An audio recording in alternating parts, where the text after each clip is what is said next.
Welcome to the Crypto Traders Podcast, simplifying cryptocurrency for traders and investors around the world. Subscribe for interviews with developers, market updates, and a professional look at the future of money. You've come to trust Matthew and Kurt to filter out the noise across social media. Now you can listen on the go. Without further ado, here's the Crypto Traders Podcast. Well, ladies and gentlemen, welcome to the Crypto Traders Podcast. I am Kurt Wicker Jr. I'm here with Josiah Spackman from Digibyte today. We've had Josiah on before. It was about 6 months ago, and the world was a very different place because this is crypto, where everything moves at the speed of light. I am just coming off of the worst bout of bronchitis or pneumonia or whatever it was in the last few years. So if I have a coughing fit, I apologize in advance. Josiah, my friend, how you doing? It's good to be on here, man. It has been a while. It's been a huge 6 months, though, hasn't it? It's massive. It's like even kind of looking back now at what was going on, you know, at the start of the year, or even towards the end of last year with the BCH fork and things. Just how much the space has completely changed, I suppose. Mm-hmm. I mean, I'm so glad as well because there are so many less ICOs that are out there and. We have less ICO spam popping up in our Telegram channels. That's always nice, right? So, yes. I'm sure you probably get the same on the Facebook group and things. Less, hey, join our channel, or hey, come invest in this new decentralized internet. New illegal security. Yeah, well, so what was that news that was earlier on in the week about America wanting to change the way that they're going to classify cryptocurrency and things? You probably know a lot more about that than I do. So, well, there's been a couple things. I mean, the regulatory environment here has been crazy all year, frankly. But two big things. The SEC going after basically everything as a security. They closed down Ether Delta about 3 weeks ago.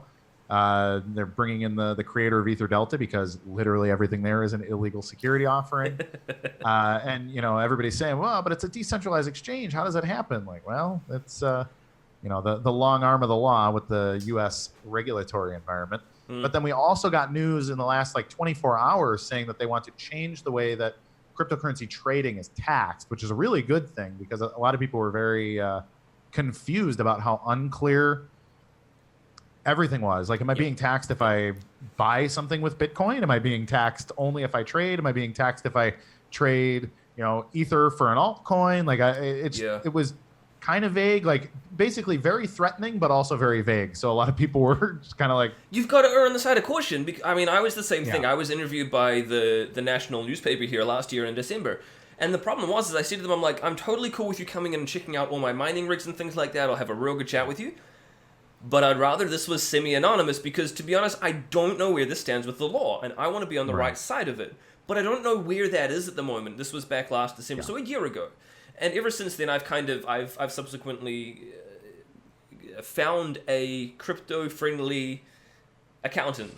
There was one in all 4.5 million of us here in New Zealand, but I found him, and he's been great. And so I've sorted out my taxes and everything like that, and it's been great. So now I'm totally fine with being open about it in terms of, because you don't want the government to come after you, really. Yeah, absolutely not. And so I know that a lot of people, I'm making a bit of a presumption here, but I'm presuming a lot of people in the States are now going to go, you know what, this is great. I know exactly where I stand.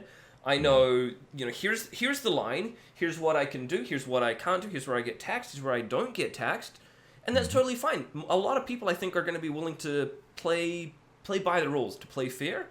I was actually talking with the Vertcoin guys yesterday as well, and they're like, we've gone and registered a specific charitable foundation. Apparently they're one of a very few over there, and they're going, well, now that all of these rules and regulations have changed, it's sort of going to make things a little bit more, it kind of undoes a little bit of the work because the work that we did was semi-unnecessary.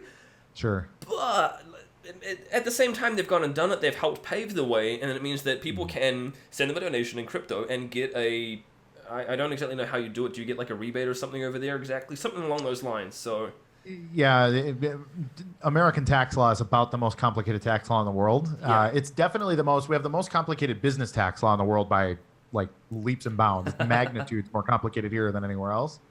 But even personal income tax law, I call it the tyranny of ambiguity. So everything is a threat. Like, we will kill you if you do not comply.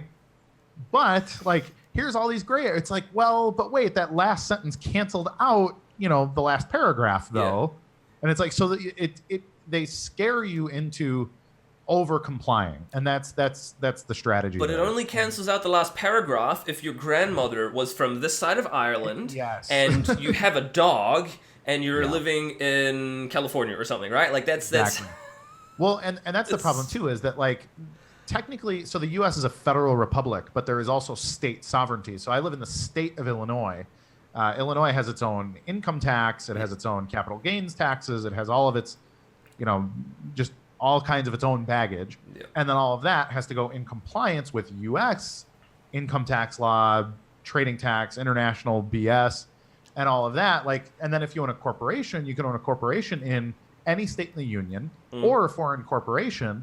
And then depending on how that all works out, you have to comply with your state's tax, the federal tax, and then whatever, like the import money stuff. And crypto kind of works that way because it's not the money of a nation. So technically they treat everything as if it's foreign currency. And so then it's the case of the government not being able to even function in such a way. But the U.S., like, for all the of its American rhetoric government doesn't function? What? Well, no. Right. Well, and all the rhetoric of the U.S. being very free, like it's very, very rough here, and from a regulatory standpoint, with the highest rate of incarceration in the developed nations. Oh yeah, no, 100%. I mean, we've got a lot of major systemic problems, a lot of cultural problems too, and a lot of it is. It's like this kind of moral inconsistency is what I think it is. It's truly like this notion that, like, well, first of all, that we're free. Like, you get people are like, it's the greatest nation in the world, and it's like, okay, well, can we qualify that? Can we quantify that in some manner, and then I'll prove you wrong basically in every step of the freaking way here. Like, it's right. Well, yeah, and in the meantime, like, we have the most complex. We have the highest punitive laws outside of like North Korea, Iran, China, and but at the same time we're like, but we're the freest nation in the world. But then we've got all these ridiculous conflicting drug laws and extreme violence in the major cities, and it's just like, well, let me kind of, I'll bring this back a little bit to crypto before we shit too much all over the American government. But I'm still going to do that, so give me a second here. Just for comparison, New Zealand versus America here. So I was recently in California. Now, it's really great when you go to somewhere like, let's say you go to McDonald's and you want to order your breakfast. And I look up on the menu, and the menu says it's going to be like $3.99 or something. Yeah. I'm like, okay, $3.99. So I'm doing some mental math, and I'm like, right, the exchange rate's roughly 1.48 at the moment. So if I multiply it by 1.5, basically I'm going to be out for $6 in New Zealand. Okay, that's cool. And then I actually get to the, like, and I ask them, like, I'd like to order, I don't know, some big breakfast. Okay, cool. And they're like, that's going to be $8 or whatever. I'm like, where the hell did this other stuff come from? And I look at the receipt. Okay, so in addition to what you see stickered up there, there's tax on top of that. There's your state tax there. Then you've got to, like, adjust for tipping people as well. And then after all of that, then I've got to convert it to New Zealand dollars. And basically I'm looking at my bank account going, holy shit. Like, right, I'm not going to survive. No, I mean, never mind the fact we were going to Disneyland, and for the happiest place on earth, it's also probably the most expensive. Oh yeah. But you come over here to New Zealand, and our tax law is really, really, really simple. If you see something at McDonald's and a combo is $6.99, that's it. That's what you're paying. Right. Across the board, the goods and services tax everywhere is 15%. There is no changing that. It doesn't matter what you're buying, who you're buying it from, where you're buying it. It's 15% across the board, and it's super simple. And same for now, the crypto law as well is basically when you're the way that my accountant has sort of scheduled this all is that when I'm putting money in, there's no tax paid. You can trade back and forth, and if you make a loss on that, when you cash out to fiat, you can claim back that loss, or if you make a profit, you pay tax on that profit. Sure. So for me, simple. that's really, really simple. Even I can do that, and so it was really great, basically. So this accountant, I gave him access to my read-only Bittrex API. Sure. And he just went through, and he kind of matched up the value of it on the day versus what I bought and sold way back sort of at the start of 2017 financial year. And he just he sends me a summary page at the end of it. It was all automated and stuff. I was like, this is the greatest thing ever. And because I'm a terrible day trader, I got a slight refund. I mean, I know we're on Crypto Traders Pro here, and here I am going, I'm a terrible trader. That's probably because I don't listen to nearly enough about the advice that you put out there and things. So we can help you with this. Yes. So let's talk a little bit about Digibyte. First of all, what's your role, or has your role changed at Digibyte since we last spoke? Yeah, so formally and officially, I don't have a role, basically. As far as everybody is concerned, we're all one great big community, or we're all the CEO of Digibyte. There was actually a really cool video a little while back. I'm not too sure if you've seen it, but there was a gentleman from the Swedish Pirate Party, and he wrote a letter saying that he was the CEO of Bitcoin, or was it Bitcoin Cash, actually? Rick Falkving? Yeah, something like that. Yeah, really. Yeah. And so that was probably, I think he did it a little over a year ago now, but that resonated with me on such a level. And I was like, you know what, I can be whoever the hell I want to be. You know what, if I decide that I want to actually dive in and start helping the development team, even though I can't program to save myself at all, then sure, why not? Why not jump in and start helping them? Maybe it's just a matter of helping field some general support queries, or writing some documentation, or I'm in the mining channel helping out people with getting started with mining on their graphics card and things like that. And so technically my role is still that I am just a community member, and yet at the same time I am also the CEO of Digibyte. So it was really funny the first time I actually made a video about this. Shortly after, the comments section of the YouTube video was just flooded with, I'm the CEO of Digibyte, and then it's, no, I'm the CEO of Digibyte. It was kind of like that, I'm Spartacus, like, whatever. So it was hilarious, and it was fantastic, but it was great to see people kind of embrace that mindset, that real, you can take ownership, and you can be somebody, or you can be nobody if you want, and it's a permissionless network, so there is nobody you have to ask, and there is nobody that can stop you at all. Sure. Very cool. I like that. So what's the what's the roadmap? What's new? I've heard adding new algorithms, and I've heard a couple other roadmap items for Digibyte. Is there anything big coming up that people should know about? Yeah, it's funny as well, right? Because so the bear market has affected everything, and we've seen a bunch of projects basically go under, and we've seen things like other development teams shutting down. We've also seen a lot of misinformation around that as well, like the whole drama around ETC, and they had kind of like five development support groups, whatever you want to call it? Yeah, basically. And one of them shut down. Everyone's like, no, dead project now. What are we gonna do? It wasn't. Right. It was one out of the 5 groups kind of thing.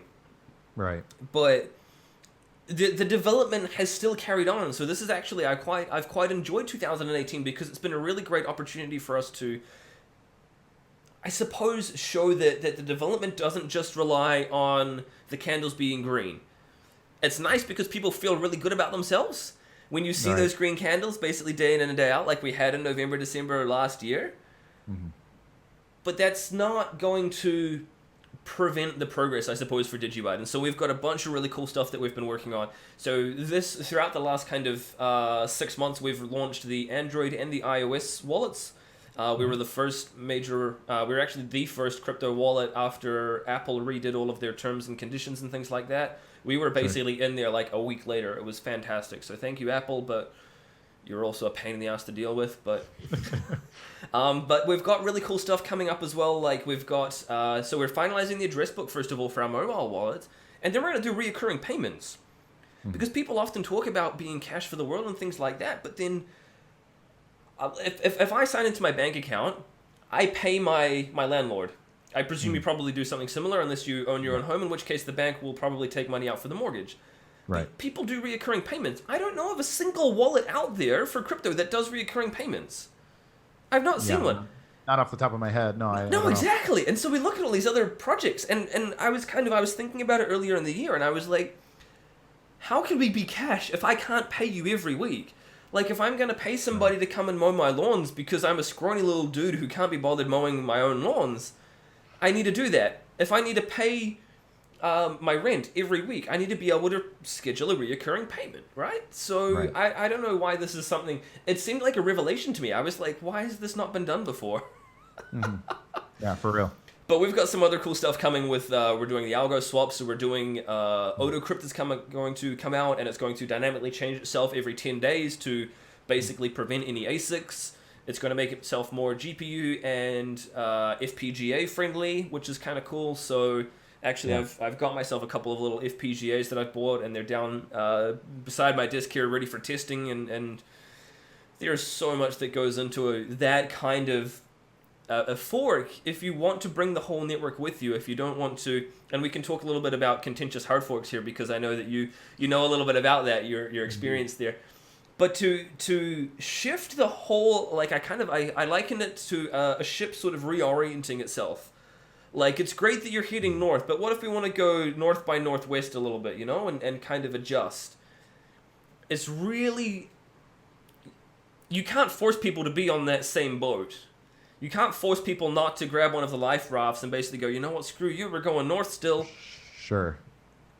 And I'm sure you can probably comment on that quite a lot. But yeah, so there's a lot of work that goes on behind the scenes to make that sort of thing happen. So we're doing a lot of planning and a lot of testing and a lot more testing and then more planning and then more code revision and then more testing, and it's... Right. No, it's a lot of work. Absolutely.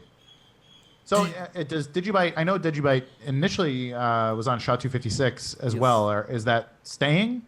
Or Yeah, is it gonna so originally we were just scrypt, the Litecoin algorithm, and then we forked Right. to multi-algorithms. So we've got 5 different algorithms: SHA-256, scrypt, Skeen, Myriad Grostal, and Quibbit. So Yeah. we've got all 5 of them. We're probably going to be ditching Myriad Grostal because it is the one with the least amount of documentation, and it is...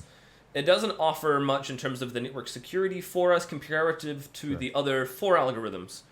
Okay. So we're going to be replacing that one. Down the line, we'll also look at replacing one of the others with a more GPU-friendly algo. SHA-256 is going to stay for the time being. Yes, we are a minority hash power, just like a bunch of other coins. But the Sure. beauty of being multi-algo is that if... I mean, we've seen this, and we know that this is a very real possibility. If one eccentric billionaire were to take the mining pool that he has his fingers in that pie and throw that hash power no longer at Bitcoin, but at something else, he's very quickly going to be brought down to the same level as all the other 4 algorithms and is not going to get any kind of like a mining advantage. You're not going to be able to expeditiously speed up the blocks and mine a whole lot faster, because they'll very quickly be smacked down to, again, 15-second blocks. So Right. the multi-algorithm there, I think, adds a lot of security. And funnily enough, I think it would have been really beneficial not only for Bitcoin Cash, ABCSV, and what was the other one? Well, those are the two. ABC and SV split. They Yeah. were BCH. But it the would hard have- fork. It hard could have fork had been two very options. beneficial for the likes of, say, SV, or even we're looking at Vertcoin recently with their double spins and things. Right. Multi-algo will help with that. It's not going to obviously make it completely impervious if you have 5 mining algorithms that you are the minority hash power in, but we're lucky that we've got 3 that we are the majority global hash power in by a humongous margin. Sure. In the same sense that Bitcoin is with SHA-256 and Litecoin is with scrypt. So it's... Right. I'd love to kind of get your thoughts on the ABC checkpoints every 10 blocks, and because I know that you more support SV, right? So here's my position on it is that for years. So I started in Bitcoin in 2012, 2013. I was a maximalist until the scaling debate started. Yep. When that came around, I got And into that some kind other of things, started but even back in 2014. There were still discussions back then. It was, but I wasn't aware of it. I think the very first conversation that I heard about it was on Reddit, and I want to say it was 2015, and it was the argument was between Bitcoin Unlimited and Bitcoin Core. So Bitcoin Unlimited, I think, initially wanted to go up to 2 megabyte blocks, or maybe it was XT wanted to go to 2 megabyte blocks or whatever. Yep. And then it got super political, and I was just like, blew my mind. But Bitcoin getting political? No. right. Well, but the frustrating part was like, I feel like Bitcoin wasn't that political, at least internally, until that point. Like internally, I think everybody was kind of like, yeah, we're here to change the world. We're going to be money for everybody, blah, blah, blah. And then that era kind of turned into like, no, let's redefine Bitcoin. And that's... I don't think people prior to that terribly much had really stopped to think, okay, we have 1 megabyte, we have 10 minutes, an average transaction is going to be 250 to 300 bytes. If we work that out, do a little bit of math. I mean, it's not hard to look at it and go, I mean, this was pre-SigWit as well. Right, you get about 3 to 7 transactions a second, depending on a number of factors. Yeah, the size, the inputs, the outputs. And it didn't matter until 2015. In fact, I remember when there were free transactions on BTC. Yeah. Like, some transactions just simply did not have a fee. And like, okay, cool. Like, yep. And that was... Or the fee was 1 Satoshi a byte or something even, for a lot of them, because people were like... Well, that was added. That was added in, I think, 2014 or 2015. Before that, there were literally free transactions. Like no sats per byte. They would take a transaction without a fee and just roll with it. I remember do you remember that very first video that was on YouTube?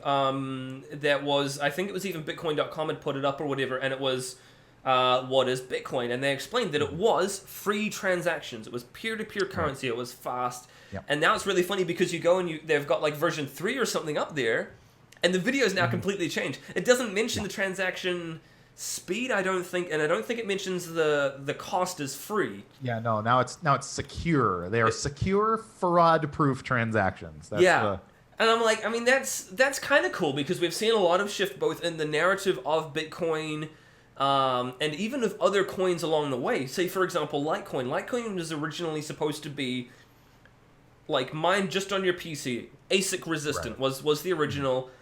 But very quickly they kind of found, well, it's really difficult if we start off like we did to get people to upgrade and to change the network without being contentious with the hard forking. Yeah. And so now they're basically just 8 times faster Bitcoin. That's literally all they have going for them. Well, that was I mean, so back to why four times, but twice the block size.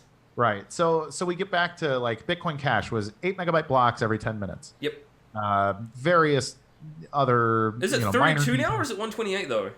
So BCH, post-fork, as of November 15th, the BCH ABC chain is 32 megabyte blocks. Yep.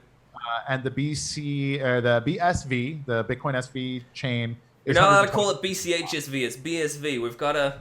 Or otherwise, Roger Ver's going to flip you off on camera. It depends who you ask, frankly. Yeah.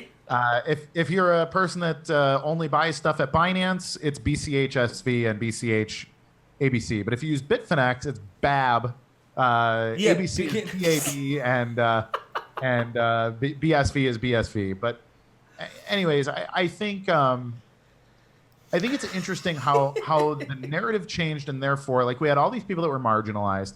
So, and this included the tribe that was the unified Bitcoin Cash community. So this was, Craig Wright, you had Roger Ver, you had developers like Peter Risen and Andy Stone, and all these guys were like, hey, we got kicked out of Bitcoin Core for basically disobeying the chief narrative.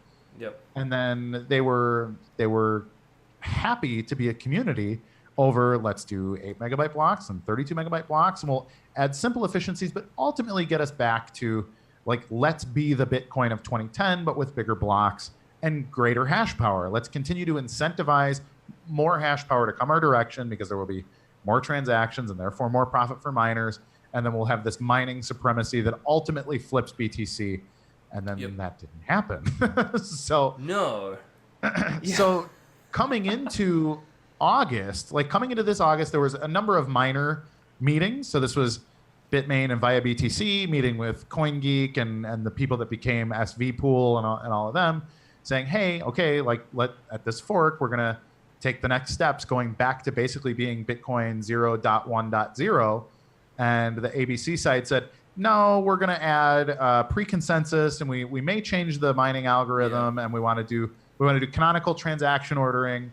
And it was like, whoa, okay. So they put What's in there. What's the fucking point? Like, why? Well, and the thing is it's like all of those things might be good ideas. Now, I understand development enough to really just get myself in trouble, but And this is what I tell everybody. I tell everybody, if you want a coin that doesn't care if it's like Bitcoin, you have Digibyte and you have Dash, and they both do things really differently than each other and really differently than Bitcoin, and they're going in completely different directions that are progressive and thoughtful and do all kinds of things really, really well. However, if you want to have Bitcoin and see if Bitcoin actually works, then just be Bitcoin. And that's the part that I don't understand with SegWit and Schnorr signatures and Lightning Network and all. It's like, okay, so that's a new baby now. Yep. Like let's maintain the Bitcoin Cash as the white paper's coin, right? Well, and then they want to do all this other stuff, and now they're even talking about. I saw a post the other day that now ABC is saying, let's add Schnorr signatures and let's talk about some offline solutions, and it's like, okay, so now we're just talking about Bitcoin Core Lite, which is why. And then now there's BSV, which is now the redheaded stepchild of crypto because, frankly, it's people don't like Craig Wright's attitude, and I understand that because shit, the dude's not doing himself any favors. Well, sure, but but this is what I say to everybody too: is like you don't have to be a nice guy to be right, and I don't need Craig. Like I'm not asking Craig to babysit my children, so like that's not, He's an opinionated person. I actually do think he is a member of the Satoshi team. I don't think he was sole Satoshi, but I do believe it was him and a few other guys that kind of came up with the baby. And it's like, you know what? Develop that damn coin. Like, keep making the blocks bigger, keep adding hash power, and let's see where it actually hits a ceiling. Because we don't know. Yeah. Well, I mean, that's the thing, right? Like, so, because you touched on a very good point, is with ABC going, we're going to go and we're going to do this, and we're going to make ourselves able to effectively run tokens on top of ourselves. Right. Now, obviously, I know a little bit about that, because that's also something similar that we're looking to do with a second layer network on top of Digibyte, so you can do your own Digi assets and things like that. Sure. But this has kind of always been the direction that Digibyte has basically said. We're about security, and we're forward thinking, and the idea being that it's you can keep your assets on the blockchain. Mm-hmm. The key part, I suppose, being on the blockchain, that all of these assets are going to be saved on the blockchain, even though they're going to be part of a second layer.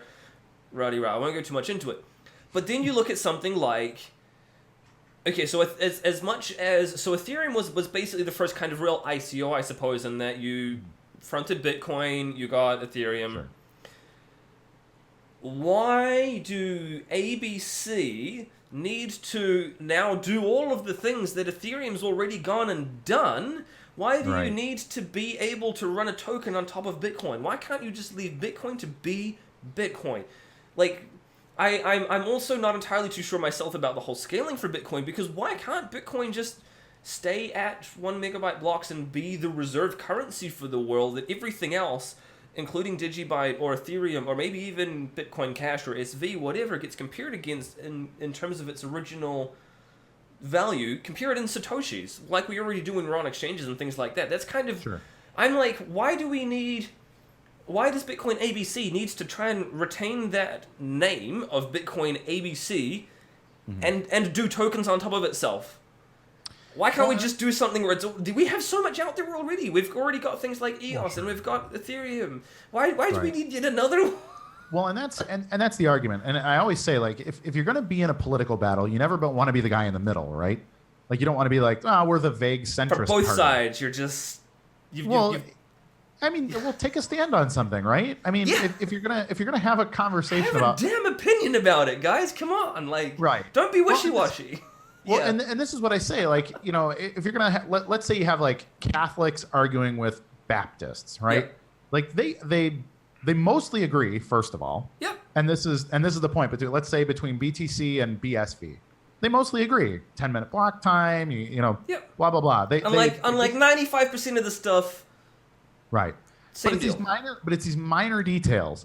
But what Bitcoin ABC has pigeonholed themselves into is being like the agnostic in the middle that doesn't actually agree with either of them, but they don't disagree either. Yeah. And I look at Ethereum, and I think Ethereum itself... They just don't want to upset people, right? Well, Ethereum doesn't have a scale... Ethereum has a scaling problem. And massively. Yeah, like it's a major problem. It's way too complex, and that has major limitations. But then we've also I'll got come stuff back to like, something about that later. Yeah. well, but then we have like EOS, like you mentioned. Like, is that a good option? Well, actually, I think it introduces a bunch of problems because of delegated proof of stake and their governance model. So I think it's broken. I think there's it's a lot of terrible. things- I hate EOS. I can't stand it. It is. It's awful. And they're losing money on their. Apparently, it's not even profitable for them. Those 21 silos, whatever the hell you call them. Yeah. The DPoS. Not only have they created like an old man's club with each other where they vote each other in. Right. Like, what a terrible freaking idea that was. It's not like we didn't see that coming. Wait a second. Right. Everybody did. Right. But, in addition, so you've got to have, like, I think you need, like, several hundred gigs worth of memory on your server. Oh, yeah. And it's just ridiculous, the requirements for it. And it's not profitable. They're all losing it. Right. Like, hand over fist money. Yeah. It's not Yeah, it's not no, sustainable. No, it's terrible. You know, and that's, so then it comes down to, okay, so Ethereum can't scale, EOS doesn't work, BTC, they want to be a reserve currency, but that doesn't really scale even for that. Like, that, it doesn't work as just even the base trading pair, because let's assume, so the biggest day BTC ever had was 400,000 transactions in a 24-hour period, and that basically killed the network. Yeah. Like, it was $50 fees. Yeah. Everything plummeted right after that. I think it was like 2 days after or something. Absolutely, right. Well, because think about it. You know, I've been telling people for 5 years at the time, like, hey, you should get into some Bitcoin. You should get into, and so then people who did are like, cool, I bought $100 worth of Bitcoin, and then I sent it to a wallet, and it cost me $50 to send it there. Why the hell am I doing this with my life? Then you can't even send it back to the exchange because that's your other $50 and exactly. And it's basically so dust. They look at it and say, okay, well, this is broken, and all these crypto people are idiots. Yeah. So, and at that point, frankly, they were right. Yeah. So, and I can't argue with it. So then, what BCH and BSV want to be is, well, you need supremacy. You don't want to be the minority on the hash rate, especially in their situation, right? So you're in this vicarious situation where you've got Jihan Wu, who controls most of the hash power that mines BTC and BCH. Most so things, it's by his whim that BCH even exists at that point, right? Yep.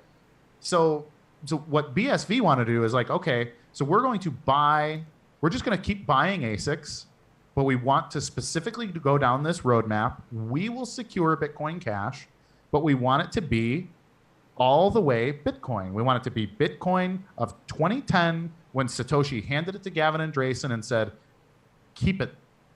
Yeah. Let the blocks grow. Let it evolve and be what it's going to be. Don't kill it. Well, and then very quickly thereafter, Gavin got his keys revoked, and Vladimir van der Laan is in charge, and Thamos killed everybody. And it went so everything well. else. It really did. Yeah, no, right. Brilliant. So, so I look at that as like, I look at BSV as essentially like Satoshi's revenge, right? It's like, all right, kids, like, I have come back and I am going to reestablish. Leave you alone for 5 minutes and look, you've got like, exactly. there's shit on the floor everywhere. Go clean your toys up. Come on. You're going to bed early tonight. No dessert.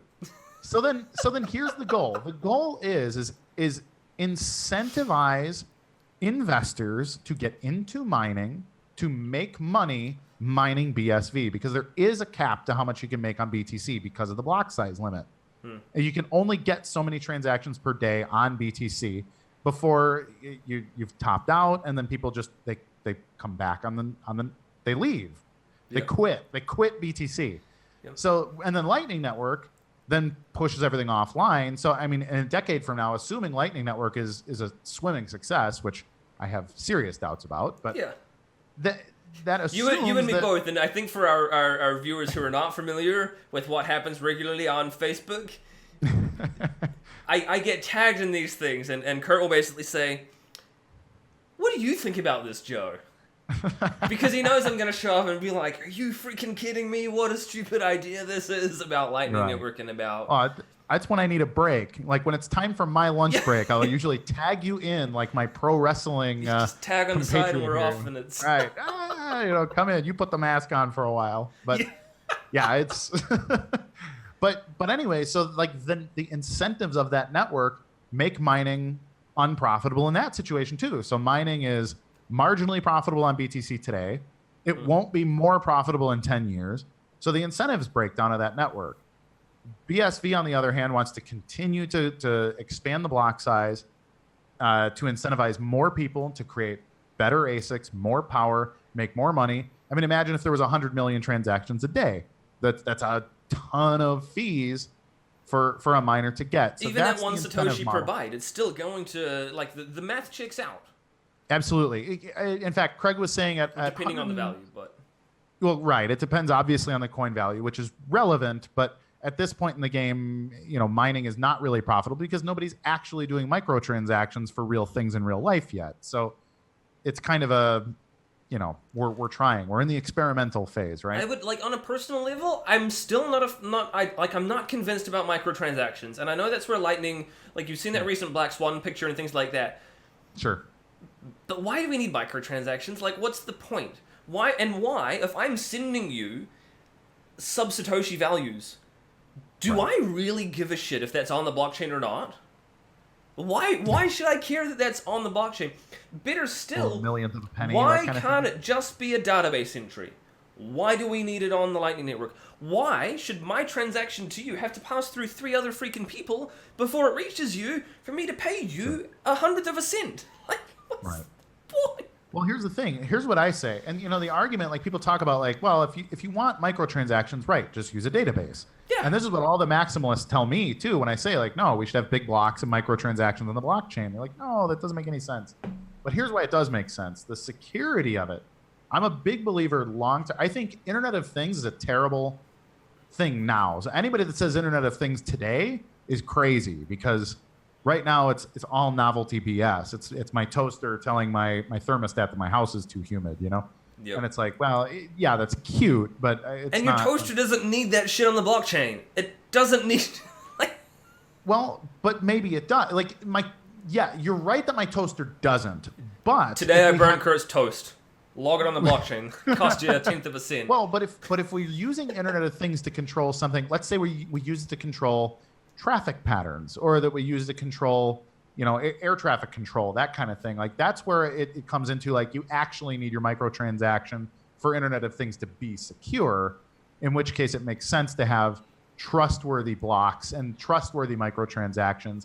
But then here's the other key, and this is what I actually like about it, is that there's a certain amount of anonymity, or a pseudonymity, I guess is the word, that comes with an open blockchain that has too many transactions to analyze. Yes. So if we have, let's say we do 100 million transactions an hour, that's more than any government or anybody would have time to sit and break down without a bunch of known targets.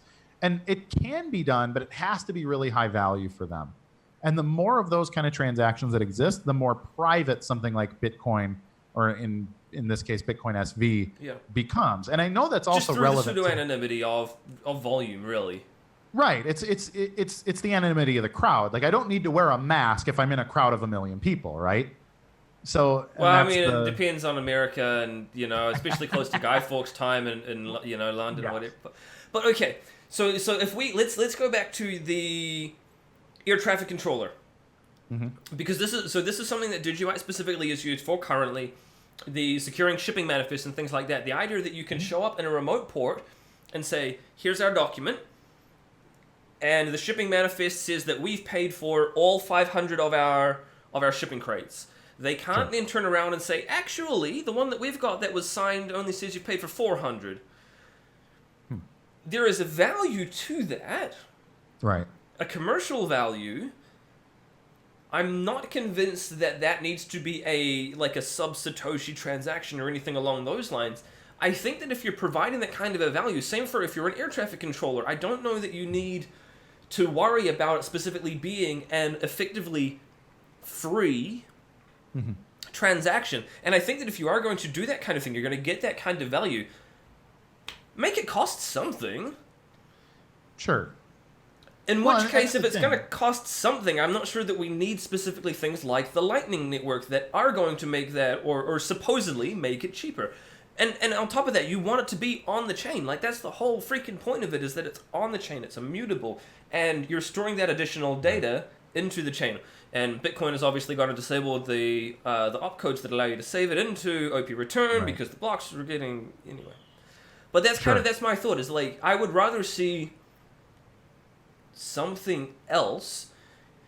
Like, maybe it's not even Digibyte, maybe it's not even Bitcoin SV, but maybe it's another one that is, this particular blockchain is specifically used for securing these other shipping manifests around the world. I don't know. Do we need one blockchain to rule them all and one blockchain to, in the darkness, bind them kind of thing? I don't. I think we can certainly get away New with... Zealand references there. Yes. Lord of the Rings, in case anybody's wondering. Yeah, so for the whole kind of Internet of Things, if you're storing something that's of value, I think you should be prepared to actually have it cost you. If it's of value, you'll be okay with paying even a small amount for it, not the effectively free. Sure. I don't need my toaster to update the blockchain 10 times a day and go, didn't do anything this last hour, didn't do anything this hour, burn the fucking toast again. Damn, really got to adjust Right. those settings. And then to, Yeah, I think, like, it's great, the whole Internet of Things aspect. There are some things that would be really lovely to have stored on a blockchain, like temperature data from around the globe, from sensors, as and when it happens, so that we can start doing things like graphing any kind of CO2 in the air, global warming, all that sort of thing. And let's not get rid of the 90th percentile. Let's just have the raw freaking data as it happens. Everybody can view it. Everybody can verify it. It's all there, all out in the open. It's all public. It's all decentralized. You can't mess with it after it's been saved in there. And that kind of data has a value. And they should be prepared, as a result of that value, to actually pay something for those IoT devices to save it to the blockchain. Should it be $50 a transaction, though? I mean, the opcodes are disabled, so you can't even do it with Bitcoin, but... Right. Yeah, the answer is no. Well, and that's the other thing. So the other reason why I really like BSV is like that going into the 0.1 version of Bitcoin is turning back on the roughly 500 opcodes that were shut off by Bitcoin Core. So something like 500 opcodes that allow all kinds of other things. There's some various really smart cool and contracts. some really freaking crazy things. Yes, absolutely. And it's stupid to just castrate the network presumably because you don't want to deal with it. Well, no, that's exactly what it was, because so when ABC were looking at turning on, was it SIG time lock verify?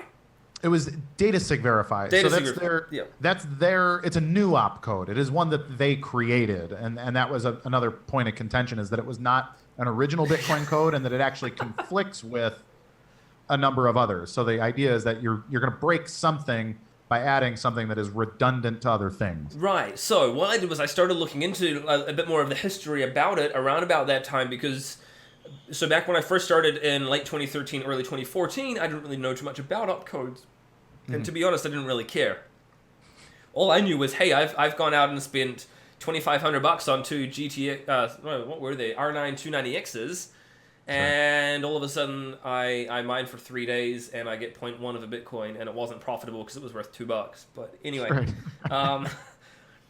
so I went back and I started researching this recently, like a month or two ago, around the time that the whole contention was going on. And it turns out that, like, as you say, it was literally... I mean, I don't want to say laziness on the developer's side, but it was the path of least resistance to simply go through, and for some of these opcodes go, there's problems with this one, and it can basically get itself into a loop and cause some major problems for us. Let's just disable it, because we can't be bothered going through to fix it. It's too much effort. We can't be bothered, or whatever. So yeah, like you say, it is really just a case of we can't be bothered. Enabling all of them again, jeez, I don't know how much pain they're going to potentially be opening themselves up to. Yeah. Well, to be fair, it's done in steps. It's not like all 500 were done. Yeah, no, it's not blasting. Well, because obviously the code has been changed too, so they have to tailor it back. Yep. So they're tailoring it back in steps to get there. I believe the goal is that by 2020, you're back to start. So the original. So about a year from now. Yeah, about a year and a half. I think they want to do the third quarter 2020. So that would be two or three hard forks away in order to get so back. That's basically an opcode a day then, if there's 500 of them. Perhaps, yeah. Well, and some of them obviously go. Have you got November 28th version of the Bitcoin SV client? No, I've only got the 27th. I don't have the new opcode. You can. Well, yeah. It's not. Well, it's and here's the thing, like you have to take it as like the nobility, and and again, like I have the utmost respect for what Digibyte is because it's awesome. Like it's a cool project, and they took presumably Jared, but I don't know if Jared had other people work on it with him to start. But you take Litecoin, and you play with it. Like let's actually make some progressive changes. Like there's a lot of very thoughtful things that went into Digibyte. And that's cool. Like I want Digibyte to exist for 20 years or 100 years doing what it is. But I do ultimately believe that at some point that the blockchain that has the most, maybe not the most utility, period. Like it may not be the most efficient in every way, but I think it'll be the one that has the most perceived utility. Will at some point, and I'm talking generationally, will end up being kind of that worldwide, like it's just the main chain that everybody uses because I think it just makes sense. I mean, it's similar to like how you either use Microsoft or Apple, right? And like there were a lot of little computer companies for a long time, and a lot of them created a lot of great things, but those good ideas filtered up just kind of assimilate them. Yeah, and it just ultimately got assimilated up into either Windows or Mac OS. And to the point where Windows and Mac OS interoperate today, and it's over. And so that isn't to say like maybe that will be Digibyte, maybe it'll be some coin that hasn't been created yet. But I think ultimately like it just makes more sense because the swapping back and forth and all of the we definitely don't need 1,000 blockchains, right? Like that doesn't make any sense. Yeah, we can get away with 995. I think is probably right. Actually, the way I see it is I really, truly think it'll be something like 5, frankly. Yeah, 5 is about the number I've kind of come to that similar sort of conclusion. Yeah, like I think there will be a major commercial blockchain that is a public chain that is used for like white and gray market commerce. And then I believe there will be a privacy blockchain that is used primarily for black market and encrypted communication and all of that kind of stuff. Yeah. And then I think there will probably be 2 major like private permissioned chains that do a bunch of special stuff under the underbelly of things, and then there'll always be some rogue chain out there also trying to take over. And the people that are claiming they're the real cypherpunks. Well, right, and that's always going to be the case. But I really think that it'll end up being like something like 5 major projects, and then maybe a dozen or so just dumb ones that don't really exist for a reason. And it'll be something like that. But when do we get that far? Like, it really could be after me and you are long gone. Like, we could go through 50 years of the same kind of pitter-patter that we have today of, hey, should we put a blockchain to this? Like, I don't know. Like, well, I was talking with my mom about this morning, and she's like, how is it going with Digibyte and things? And, because we're going for a walk down to have some breakfast, and we're catching up. How's it going? What's going on?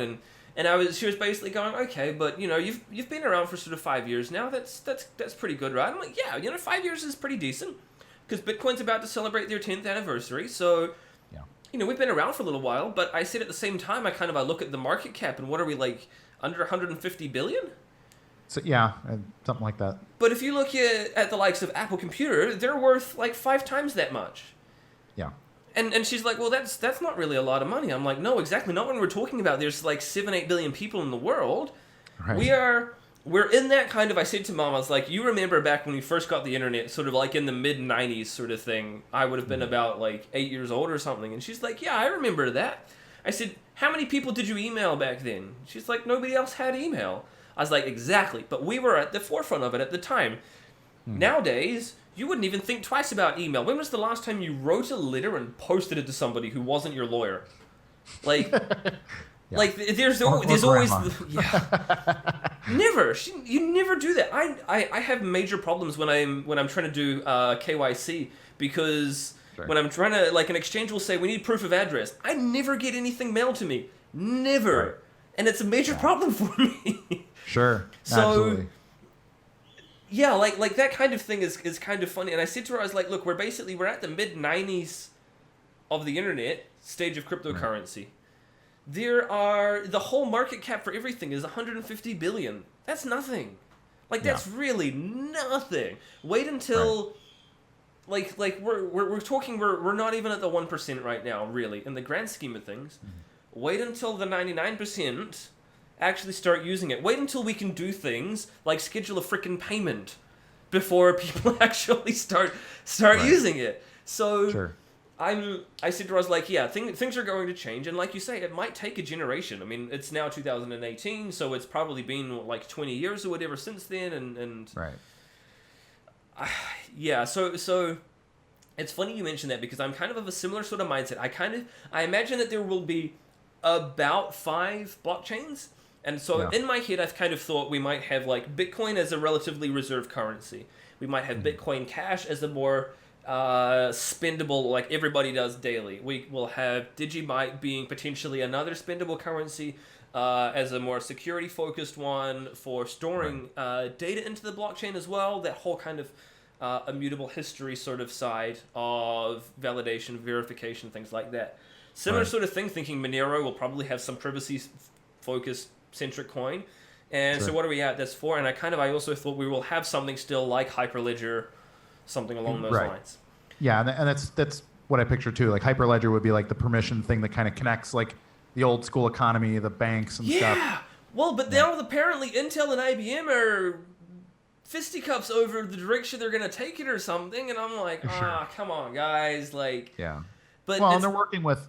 I mean, you got this war between like XLM and XRP too. Like, well, you know, which one of those do we want to use, and are we going to invest in one of those directions? And yeah. but I did something. I'm not too sure if I've told you about this, but I sat down the other night with a bottle of beer. I actually probably had a couple at that stage, and so I was like, I can't be bothered playing games, and I can't be bothered typing anything up on Medium to have a rant, and I shouldn't be on Twitter because I know better than to do that right now. So I'm going to go to CoinMarketCap, and I'm going to work my way from the very top, and I'm just going to go down the projects. And I'm going to ask myself, what's its actual use case? Why does it need to exist? And I'm going to be incredibly critical of every single damn thing up there. Can it get away with just being a database? Does it need to actually be a blockchain? And what does it offer over and above Bitcoin? Or can I simply just use Bitcoin? Right. And there is not a lot of yeses to any of those questions. When you start at the top and you just work your way down, and I'm like, all right, that project's out, that project's out, that project's out, that one's, and I'm just throwing them out left, right, and center like I'm getting rid of old clothes kind of thing, you know. And it was very enlightening and very interesting when you kind of. It's so easy to drink the Kool-Aid, and to go, this is an amazing project. This decentralized video distribution system that is going to rely on everybody else's shitty American internet where you can't even upload your own videos to YouTube, right? But I'm now supposed to download my videos from you as well? Like, what a great idea that is. Let's make a blockchain for that. We don't need a database, we need a blockchain even. And I'm looking at all these other things and I'm going, this is literally a duplication of this, but they've done a really shitty job with their governance model, and there's now 21 silos that basically control everything and they can't even get their shit together. Or we're supposed to be an immutable ledger, a chain of blocks, but we're missing the first, like, however many thousand blocks. Like, what the hell is that? Yeah, like, back in the day, people would have been laughed off Bitcoin Talk forums and gone, just pack up and go home. There's no point in you even being here. Get out of here. You're a scam. You're a fraud. And people were a lot more open about calling things out back in the day. But now it's a case of, no, they've got something, or they're going to be an idea, or people are working on this. Yeah, but people were working on BitConnect, and still look what happened. Right. Well, right. And that's the thing, is economics and use case matter. And that's why, like, you know, if you look at all these coins, like you look at something like Litecoin and Vertcoin, like, does the world need both? Like, is there even a reality conceivably where anybody would need both? No. The answer is no, not at all. No. Especially given the opportunity to switch to something like Digibyte that can handle probably 10 times the capacity of both of them combined, at least, right?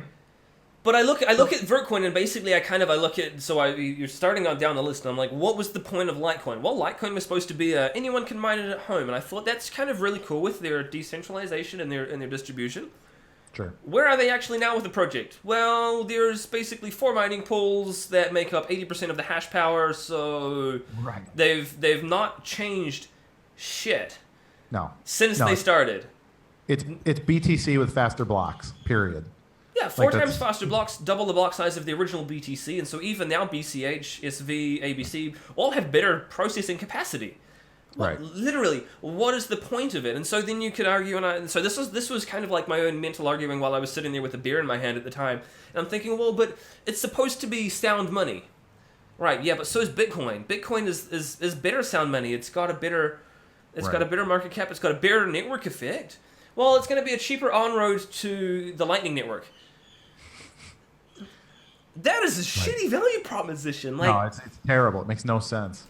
But there are people who are like, this is the greatest thing ever, and I'm like, well, is it like, let's look at this analytically. Let's put our critical thinking hat on here, and let's do this with every single blockchain. And so I went my way. I actually learned a few things or two about some other blockchains, which was really quite cool because, you know, it's midnight and you've got a beer and you've got nothing better to do, so we're learning about blockchains. Time to learn, yeah. Right. What else do you do when your wife's like, I'm going to bed, you know, so why not? Screw it. So we did. And I sat down and yeah. But then so comparative, like let's take your example of Vertcoin. Vertcoin have actively changed and they've actively developed, and they were originally CPU only, but then we have botnets, and that's a bad idea. So GPU only still allows every person to intentionally participate. You can't get away with every single computer because there's a lot of laptops with like those terrible Intel GPUs that suck. But most people, you're still hitting the most people there, and most people have that kind of hardware. At least most teenage gamers do, and anybody who's semi savvy who would want to participate. Right. And the barrier to entry is very low. It's how much is a GTX 1060? It's nothing. Yeah, So a few $100. I can see merit in that, and I can see merit in the pure, very, very pure decentralization of that. But at the same time, because they're a single algo and because it's GPU mineable only, you then have those issues with being 51% attacked from rented hash power. Yeah. So again, for probably 10 grand or something on a coin like Vertcoin. No, it was far less. Really? Or is it like 2? Have you seen there? If you go to Crypto 51, you can see there. I mean, so Vertcoin wasn't the cheapest by any stretch of the imagination. There are a lot of others, but it's kind of, I guess, an attacker's weighed up the market cap versus the cost versus the liquidity, and kind of gone, this looks appealing. Like, yeah, but so Vertcoin, I was kind of personally on the fence about. I love everything that they're doing, and I think it's freaking awesome. But again, I'm kind of going, well, where do you draw the line? Like, is that something they're potentially going to have to battle like forever? Maybe, and I really don't know. Right. But like you say, if we're looking down the road, 10 years down the road, then I encourage them obviously to continue doing everything that they're doing. But I look at something like Litecoin and I go, they haven't actually, the only improvement that they've made in the last, how long have they been going for now? Like 7-8 years? Something like that, yeah. Is SegWit. Yeah, that's it. And even that, they did like a month after Digibyte did it. Right. And it's like, what real value, aside from the network effect, because Charlie Lee previously worked at Coinbase, what real value does this actually bring? I mean, I'm also the same with XRP. What real value does it bring when you can't even verify the blocks from zero? Right. Why can't XRP just use Hyperledger? Or Ripple, sorry. Why can't Ripple use Hyperledger? They can. They probably should. Why can't they just use Digibyte? Or why can't they use Bitcoin Cash or SV? You know, like, why can't they do that? Well, they can. And it's not the banks that are using XRP. The banks are using XRapid. Right. And it even says on the Ripple website, you don't need to buy and hold Ripple. Right. Yeah, it's a weird thing. It really is. It's mind-blowing. Yeah, I want to. Not in a good way. I want to say, I want to cycle back to Vertcoin. Like, yeah, I'm sorry, that was a long rant. You don't. This is why I send you messages on Facebook. Like, don't get me started. Right. No, it's quality. It's good information. Like, I wanted to talk to you briefly, and we're over an hour, so maybe we should wrap up in 10 minutes or so. But I wanted, I wanted to touch on like decentralization. Like, I think there's like a weird And this is something like my worldview has evolved on a little bit because for a long time, like I mine Monero. I solo mine. Like I do it at a loss, and I think it's cool. Yep. And I liked that it was GPU, that I could spend $1,000 and have a decent rig, right? And like I've come to realize that this kind of cult of decentralization, like first of all, it's really, really vaguely defined. But secondly, you're trading like you're and it's a moving goalpost too as well. Well, right. You create something that is allegedly more decentralized, and it actually makes some other thing more centralized. And that's the point that I'm getting to, is that like Monero, for example, they said like we want to be ASIC resistant because we think Bitmain created a kryptonite miner, and we don't want them to do that. Yep. So that they have now gone to the developers will hard fork every 6 months. Yep. And they're going to change the algorithm so that it can only be GPU mineable. And that basically has to be done forever, because what you're doing there is you're saying that we can't let mining become too efficient. And that's like, so that becomes like, that's a central planning thing. Like that strikes me as kind of like specifically Soviet, actually. Like it reminds me of like I am the economic planner of this network, and I have decided that CPUs are too inefficient, but ASICs are too efficient, and there's some sweet spot that we, the developers, can figure out that we are smarter than the free market of mining. And again, a year ago, I would not have had this thought, but as I've watched it, like something like Vertcoin, for example. Like, so look at what Vertcoin has done. Like they continue to fork away to stop ASICs from securing their network. Yes. And what has that led to? It has led to their network is so insecure that somebody for, I don't even know the number. What was it? $1,000, $2,000 to rent the hash to double spend that network? Not even that. So, oh God. So there you go. So that's a perfect example. Is that what you actually need to do is allow the free market. If we believe in the free market in the first place, if you believe that it is a net good thing, not innately good, not moral, but it is at least amoral or amoral, and that long term the free market will suss out arguably the best thing. Like miners will come to secure a coin that they believe will have more value in the future, and that they can fund development of the project to be in their own image, blah, blah, blah. Well, the problem as well is, like, so you touched on this previously about Jihan and about Bitmain and things like that. Right. And they control a shitload of hash power with their ASICs. Like, a ton. Yeah. And it's closed source. Mm-hmm. And so basically, everybody's worst fears have effectively come true, because the theory was, well, what if there's some hidden kind of hash power boost? And lo and behold, we've got ASIC boost. Or what if there's others, what if there's some kind of a backdoor that could switch off your miner, or that could direct the hash power somewhere else? Mm-hmm. That was the Antbleed vulnerability that we discovered. Everybody's worst fears came true. They were all completely valid, and it happened. And same for, like Roger Ver taking the hash power and throwing it somewhere else. Sure. If you can come up with the worst possible case scenario, it happens. Right.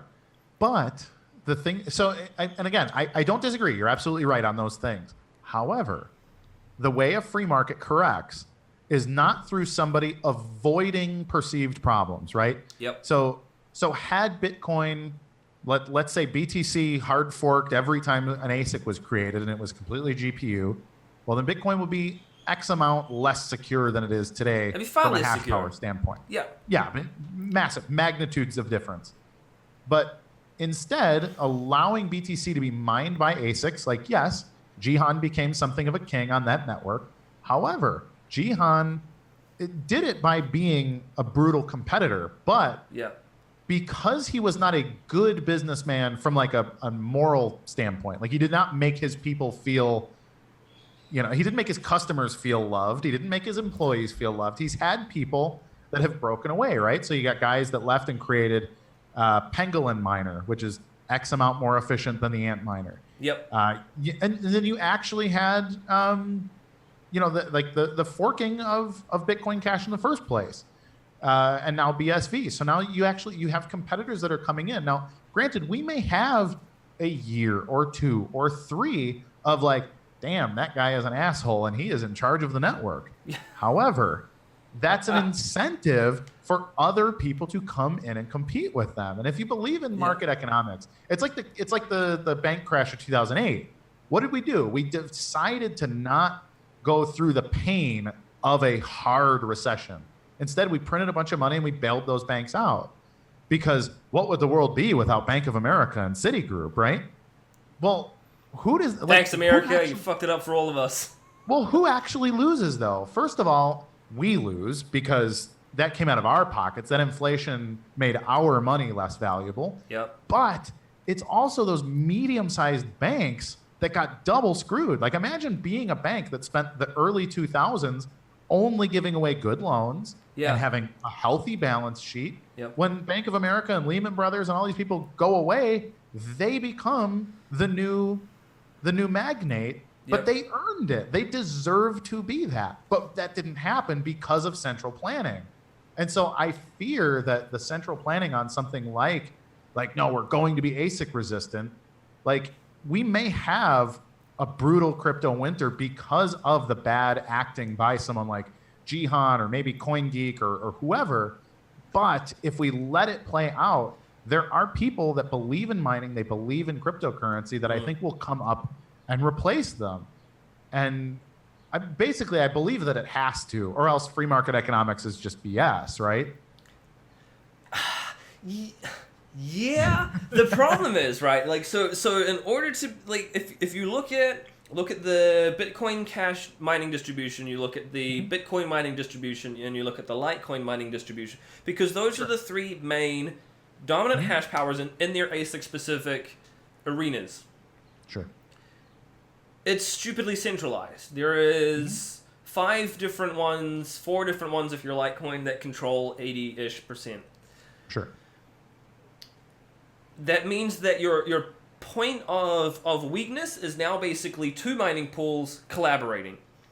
And we've seen worst case scenarios happen, like I mentioned with Roger Ver redirecting the hash power and things like that from Bitcoin over to his own network. Sure. So I'm not saying that this is going to happen all the time, but you know what would be a really good exit strategy if you are a mining pool and all your mining value is down and your Bitcoin value is down? What would be a really good strategy to get the hell out? Double spend the shit out of it. Like, go to another mining pool, find a buddy, ask them on the down low and go, hey, we've got major problems here, we need to get out, and it's not profitable, and so we just want to bail, and we're gonna skip country or something. Like, I don't know, but the whole idea is that we are supposed to be able to protect against this kind of a worst case scenario and find and actually analyze and shine a torch on these weak spots, on the shadows that no one really wants to look at. Sure. And fix them.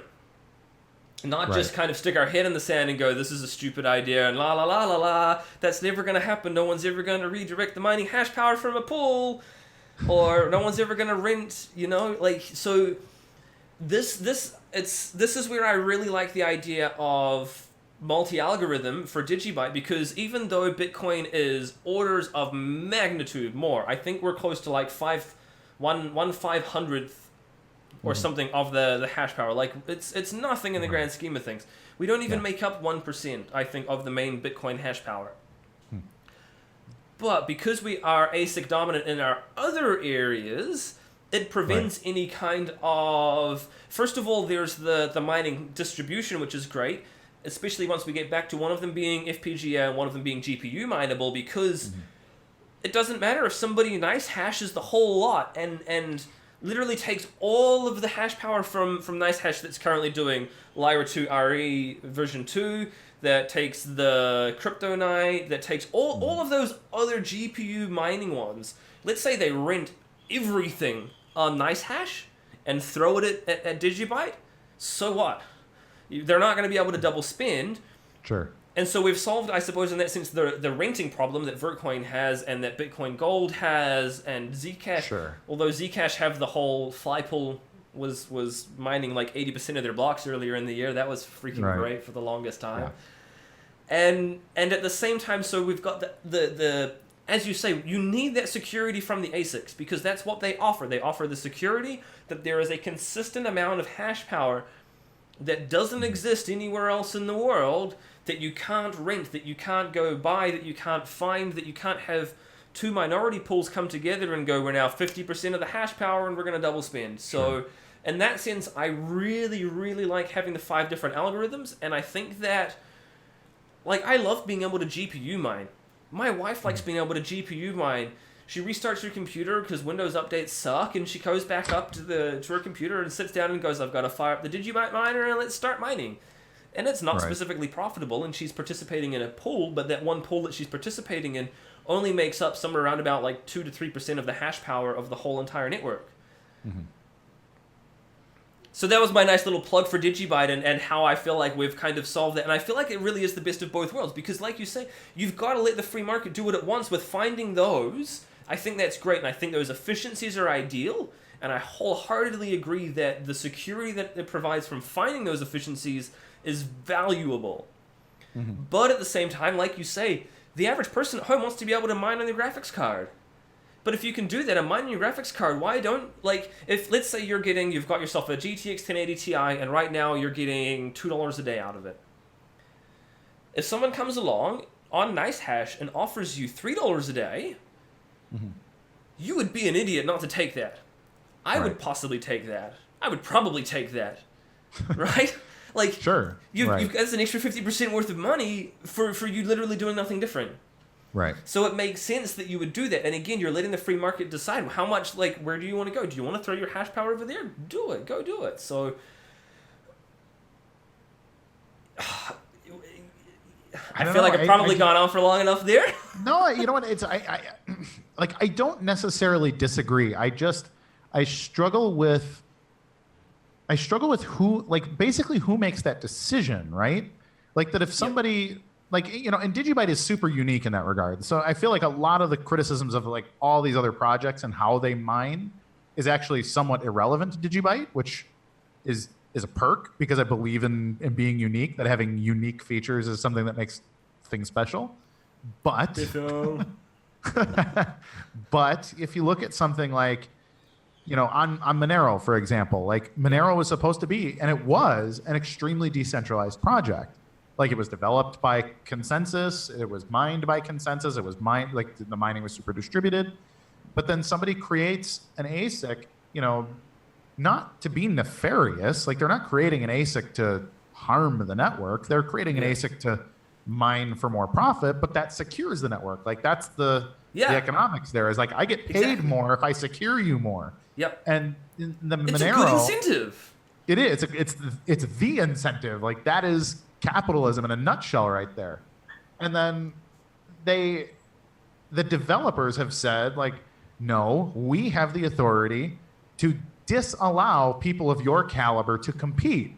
So we want to keep the competition level low. So this is kind of like, this is like not allowing people over 6'3" to be in the NBA and play basketball because, well, it's too easy for Shaquille O'Neal to dunk. Yeah. It's more exciting to watch a 6 foot tall, like super athlete jump, you know, have his feet 4 feet off the ground. Yep. And it's like, that's fine, but it is an arbitrary, like that does not give you the best game of basketball. Yeah. It's an this arbitrary is shining limiter the light that on has that. consequences. Yeah, exactly. So shining the light on that particular development process and who picks and chooses that and who makes that call, how many people are involved in that, how transparent is that development team, do you even know who has commit access to the GitHub repo, which often comes up, and I saw James Locke talking about this earlier on, and there was no solid answer for that. It was really quite interesting talking about how decentralized is the Bitcoin development process. Yeah, it's 5 guys with keys. End of story. I think it was 4, but yeah, give or take. It wasn't, and that was kind of the thing, was I was looking at it going, you've done a really good job of explaining a whole lot of stuff and explaining a whole lot of other ways that you are decentralized with your distribution, but you haven't actually answered the question in the first place. Like, the real crux of it. And so the similar sort of thing, I guess, so people come to us and they will say, well, when it comes to Digibyte, why don't you add privacy features? Well, first of all, because we're not good at that. It's never been something that we've really been interested in. Like, I mean, we might be good at it if we tried, but it's not something that the community itself as a whole has really... And on top of that, there are other coins out there, like Monero, that simply do it better. We don't need to be all things to all people. And so the community as a whole for Digibyte basically knows we are faster and forward-thinking, basically. That's our motto, that's our ethos, and if you're involved in Digibyte, that's what you're going to be about. Sure. There's no point in forking Digibyte to add privacy features. You can, but it's a really freaking stupid idea. It offers nothing. Like, just use Monero, people. If you want those privacy features, don't buy Digibyte. Unless you're looking down the line where you want to, as you say, specifically with Bitcoin Cash and Digibyte, use the pseudo-anonymity of a buttload of transactions. Right. Just go use Monero, and that's totally cool. And I'm totally fine with saying to people, if you want to, use RingCT, and like that's their strength. Everything's private by default. Well, right, and it makes it more private if more people use one chain for privacy as well. You get that network effect, and you get more transactions on that network. So, but then if we carry that on, that's Monero's thing, is that it's a private network and maybe a GPU mined network. Sure. But that's definitely Vertcoin's thing. Is Vertcoin have basically gone and they've said right from the very beginning, we are anti-ASIC, we're all about the GPU. And I think that's kind of cool. So I don't think, in Vertcoin's case, I don't think it matters who the development team is, because they've basically said from day zero, we're going to fork the network. Right. Well, That causes problems. Sure. Well, right. And nobody's forcing anybody to use Vertcoin, so I get that. But it also... Yeah, so that comes back to your whole free market thing. Why should I be... I'm not forced to use that if I disagree with it. I'm not forced to use Monero if I disagree with it. And we had 3 forks of Monero when they changed it away from ASICs. Right. Which again, you could argue is the free market doing what it wants and putting its stake in the ground and going, no, we believe ASICs should secure the network. Nothing happened out of it. Right. But... I'm torn. Like, I totally agree and I completely understand, but at the same time, it's one of those things where it's not ideal. And I think the more that people are aware of it and the more that people shine a light on both the development process and what goes into it, who makes those calls, how much is the community involved in that sort of thing, I think that's a good thing, to shine the light on what is potentially one of the more centralized aspects of it. Right.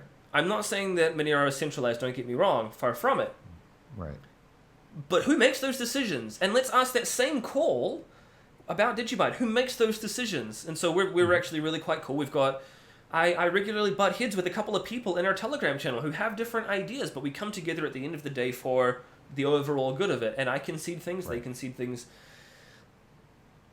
Does the same thing happen with Monero? I don't know. I'm not actually privy to those kind of discussions, and I've never actually, frankly, looked terribly much, but I enjoy watching them on Magical Crypto Friends for the most part. So, right.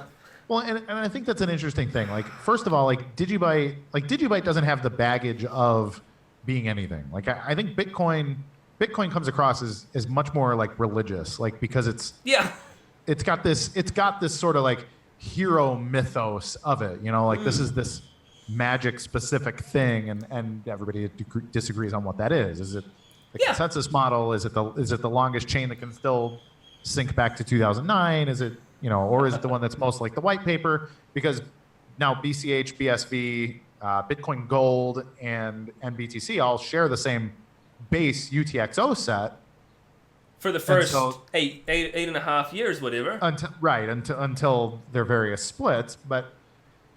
You look at it now and it's like, well, okay, so we've got this baggage about, who's the Bitcoiniest Bitcoin, and that causes a very weird development path, right? Because you have that baggage of well, how do we do it? Because this is how we do it. And then, I see Digibyte as more like this is like Tesla jumping into, General Motors has well, this is how we do things because that's what makes a General Motors car, versus like, well, we're doing everything different. Sorry. And again, like sorry, not sorry. Right. Well, right.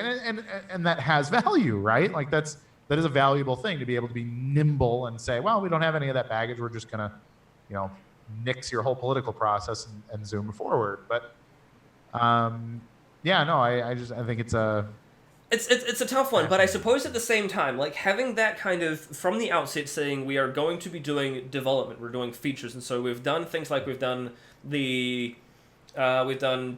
we've done the fork to multi algorithm, we've done DigiSpeed and improved our block timings, and we were really early with SegWit.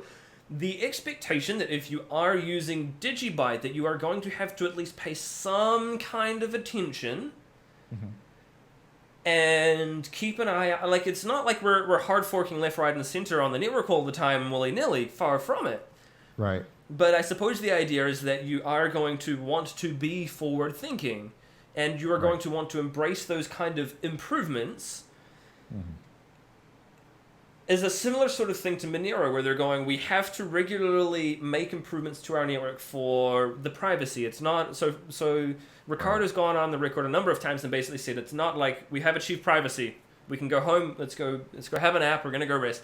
It's a constant cat and mouse game. But should that specifically mean that you are anti-ASIC? I don't know, and I don't like. I'm not involved enough with their community, with their development team, or anything along those lines to actually know. Is that a trade-off that you should be making? And in fact, like you say, does ASIC resistance in their instance really matter? Or are you potentially opening yourselves up to more problems? Well, and that's the thing. Like, I'm not saying that it definitely is. I'm just saying that it very plausibly could be. And I feel like it's an attack vector that people are not considering. Is that, like, if you think about it from pure like let's take the most nefarious version of this. Let's say some plainly evil actor. Let's say it's a rogue CIA agent. Is it easier for a rogue CIA agent to buy off a bunch of Bitcoin miners, or is it easier to buy off a development team for a major coin? Yeah, I mean, so that's an interesting one, right? Because there's always going to be, like, what's the point of weakness? So you're a rogue CIA agent, and let's say you want to roll back some transactions or you want to double spend on a network. With Bitcoin, your point of weakness is going to be the centralized development and the, like, find two mining pools and just make them work together to double spend for, like, an hour. Right. And people aren't even going to notice that they've been missing on an hour's worth of mining fees. They probably won't. For Monero, what is that? It's possibly the development process. It's possibly also the fact that it's now GPU mineable, and so you can easily go and be GPU, like, rent the hash power. Or if you're a CIA agent, maybe you've gone and spread some malware that specifically aims to infect the AMD GPUs. Right. And use those to mine. For Digibyte, it's probably, our weak point's probably our development team. Mm-hmm. Because they're not going to easily be able to go and get the mining pools, and they're not able to rent the hash power. So our development team is probably the weakness there. That's probably the more centralized aspect. For Vertcoin, it's that you can rent the hash power. So I think provided people are, I'm not sure if pragmatic's the right word, but realistic at least about where each particular, like what is your weak, it doesn't have to be like a weak spot. Like, it's not like, oh, this is a constant pain point. But in terms of, like you said, where we were talking about, I think the way that we led into this was we were talking all about the decentralization and the things. Sure. I think provided that people are realistic about, like, this is the weakest chain in the link. Not even in the blockchain, but in terms of the whole overarching project and the development process and the mining process, the consensus process, who's involved with it, all of that sort of stuff. I think just provided that they are aware of it and that it is constantly being worked on, like, to be improved, I think that's... I don't want to say that's the best that anyone can ask for, because it's not. That's a really... that's a shitty kind of cop-out. But it's got to be something that people are, like, not only the people that are involved with the project, but also I feel like the people who are part of the community need to be aware of that. They need to be aware that... So for example, if we compare Bitcoin SV versus Digibyte, we have one core code base for our Digibyte core wallet. Sure. Bitcoin SV, or Bitcoin Cash previously, had several different implementations. And that was great because, like you so rightfully pointed out to me originally, there were a couple of the implementations that weren't affected by this inflation bug. Yeah. That comes along and it hits Digibyte, and because we have our one core code base, that's our weak spot. Everybody's got to react. And yeah, sure, it was great that, this is where I get to toot our horn again. Yeah, sure, it was great that we were the first altcoin. We beat out Litecoin to actually get the fix out there and things. Sure. It was only by a few hours, but that's not the point. I'm going to wear that badge proudly. But then you look at the likes of Bitcoin Cash, where they had multiple different core implementations of their wallet, and some of them just weren't affected. So that's our weak spot, I suppose, over there compared to Bitcoin Cash, where you guys are going, nah, that's cool, not a problem for us over here. We're fine. Right. We got multiple wallet implementations. No worries, guys. It's all good. So, as I think blockchains need to be aware of it. The project leaders need to be aware of it. The community needs to be aware of it. And I feel like this has got to be something that is constantly evolving. But I don't think that we need to go to distributed proof of stake. I think things like that are stupid. I think UNLs are retarded beyond belief. Like, whose idea was that, and how high were they when they thought that was a good idea? Better yet, how high are all the people that are buying it? Yeah. No, absolutely. Well, I think proof of stake, I think a lot of things in cryptocurrency are predicated on solving problems that don't actually exist. But proof of stake is... Like with all of my rant just now, how much are we now over-engineering somebody to go out and go, we've got to now fork the Digibyte code base and do a separate code base for the core wallet, and it's like, it's not a problem, but it is, right. You know, like, how much, like you say, how much are we now going to be over-engineering this kind of thing?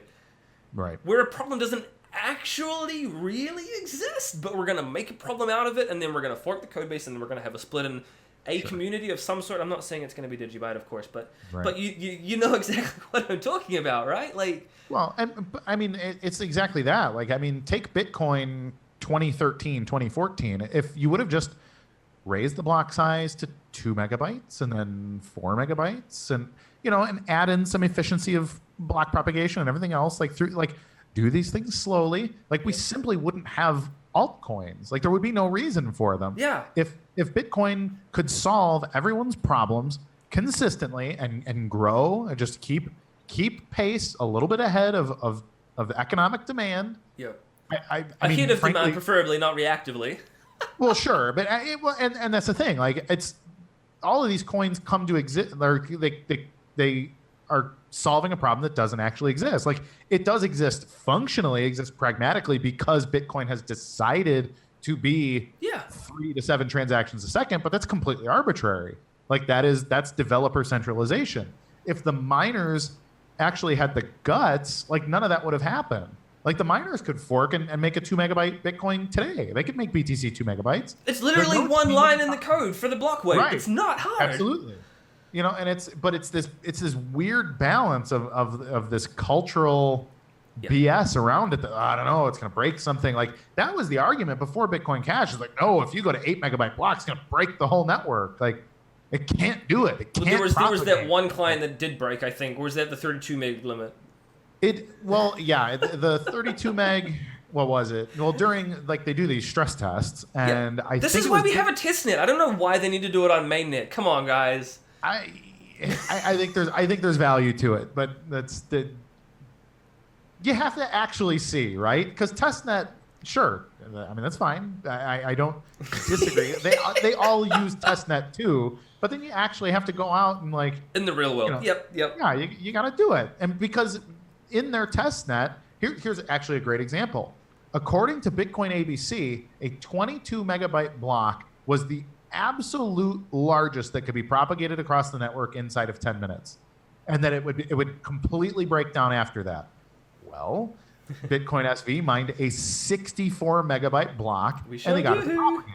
Yep. Right, and they're like, oh, weird, because testnet didn't show that out that way. And then they started to criticize, well, actually, it took 40 minutes for it to get all the way to every node in the network, and it's like, Yes, but that didn't really matter because enough nodes, like it was mined and enough nodes got it, and it was fine. Like, That's why we have our consensus. That's why we can go back more than just a couple of blocks.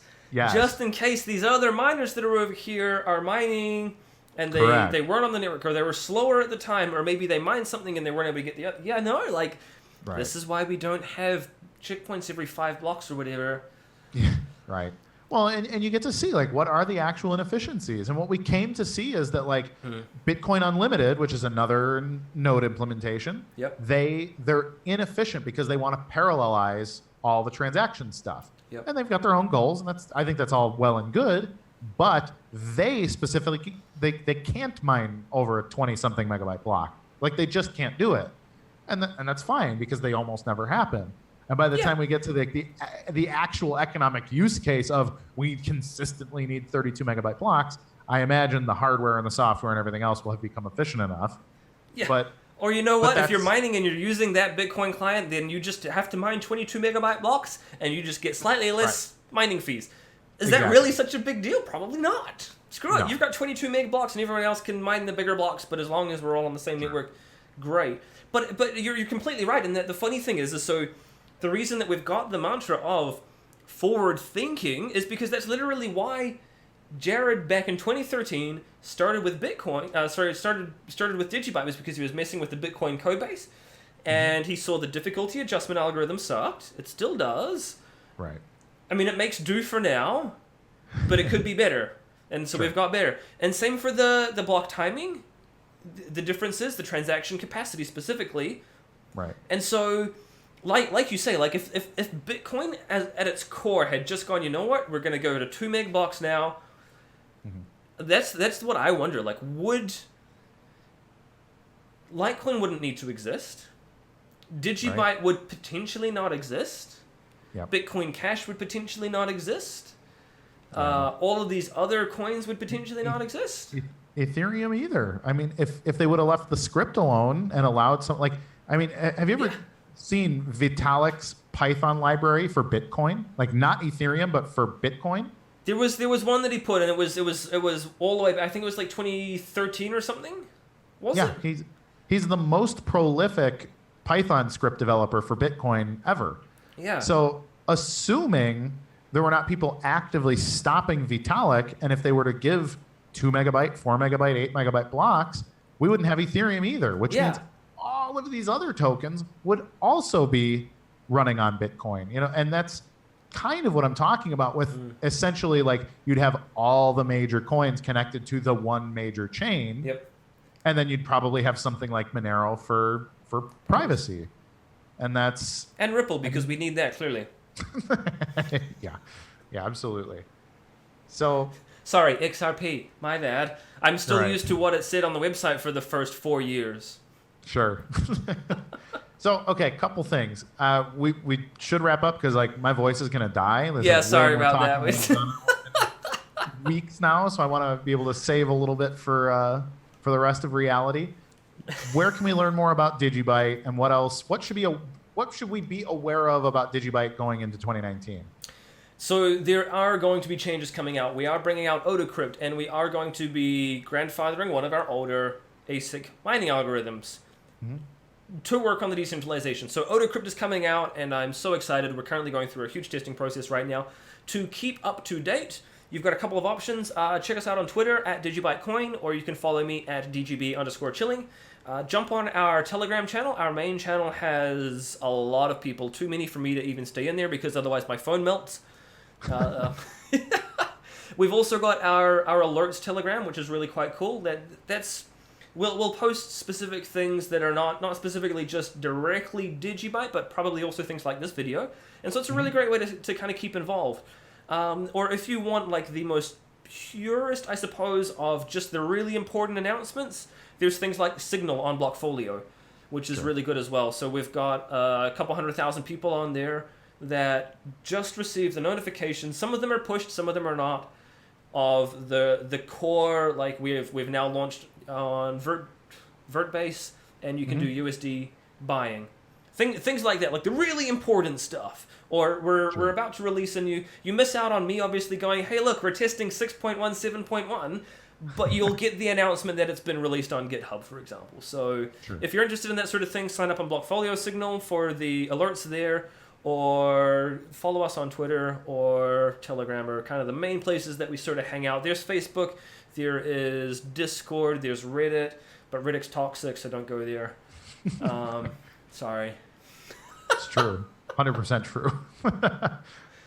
So cool. I appreciate it, Josiah. You're one of the guys. Like I said, I'm something of a Bitcoin-ish maximalist, but like I have a huge amount of respect maximalist.